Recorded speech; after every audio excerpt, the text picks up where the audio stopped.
রেখা পাত্র অনেক খিস্তি খামারি দেয়, লেখাপড়া জানে না তো, মূর্খের অশেষ দোষ।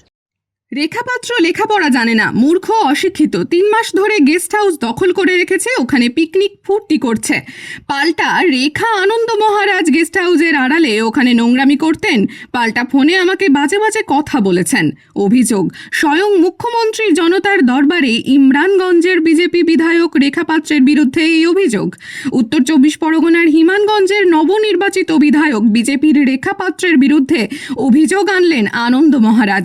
2026 সালের বিধানসভা নির্বাচনের জন্য পার্টি অফিস করেছিলেন লেবুখালীতে।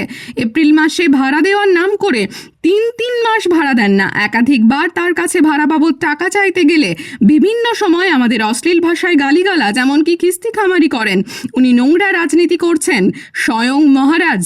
এবার শুভেন্দু অধিকারীর কাছে লিখিত আবেদন দখল করা আমাদের গেস্ট হাউস ফিরিয়ে দেওয়া হোক। অন্যদিকে পাল্টা রেখাপাত্র বলেছেন উনি ওখানে সাধারণ মানুষের কাছে সই নিয়ে জমির দখল করে গেস্ট হাউস বানিয়েছেন, নোংরামি করছেন।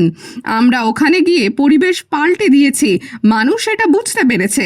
1 মাস পা ভেঙে বসেছিলাম, তাই জন্য ঠিকমতো যোগাযোগ করতে পারিনি।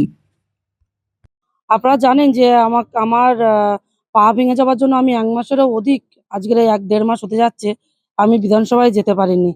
এবং উনি আমাকে ফোন করেছিলেন একদিন যে আমাদের ঘর ভাড়াটা মেটান, 2 মাসের ঘর ভাড়া। এবার ওনাকে আমি বললাম যে আমি ঘর ভাড়াটা আপনাকে যত সম্ভব আমি দেওয়ার চেষ্টা করছি। আর আমি তো এখনো তো বিধানসভায় কাগজপত্র জমা দিতে পারিনি, অতএব আমার মায়নাটা এখনো ঢোকেনি। ঢুকলে আমি দিয়ে দেবো, আপনার খুব তাড়াতাড়ি, আপনার চিন্তা নেই। রেখা পাত্র অনেক খিস্তি খামারি দেয়, লেখাপড়া জানে না তো, মূর্খের অশেষ দোষ। এ আমাদেরকে সেদিন প্রথম বলেছে রেখা পাত্র, সেটা হচ্ছে একটা একটা কথা উনি বললেন, আমি নোংরা রাজনীতি করি না। তাহলে মা তুমি এরকম বললে কেন? নোংরা রাজনীতিটা কি? আমি তোমাকে বললাম যে মা আমাদের ভাড়াটা দিচ্ছ না কেন? বলে আমি এই পড়ে আছি, আমার কাছে এখনো টাকা আসেনি। তা আমি এখানে অবজেকশন করলাম, আপনারা টাকা দেন না বলে মাসে মাসে এমএলএদের টাকা ঠিক তার অ্যাকাউন্টে চলে যায়। আর তাহলে আমার টাকাটা দিচ্ছে না কেন?